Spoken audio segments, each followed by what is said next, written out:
Yun, yan po. Ako po ba na yung hindi ka ito dulo? Marinig po ako dyan?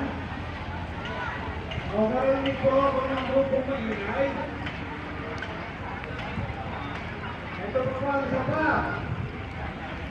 Baka po meron iyan na hindi pa nakakabayad ng mga obligasyon na dapat bayaran sa ating tresurera.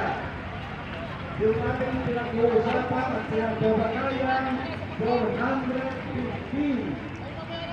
Nasamot-sari na kasamang obligasyon. Bukas na po ang misa ng ating tresurera para kayo magbayad. Ngayon, kung mamaya pa po kayo magbabayad pagkatapos na kayo ma-pay-out, hindi po po pwede dito. Hindi po ay pupunta sa isang tabi. Tira naman po na tayo ay sisilangan.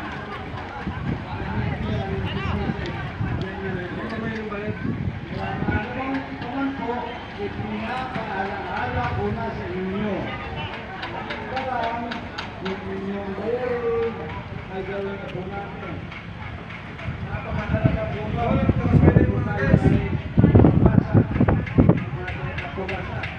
Magdalian sa ating aplikasyon.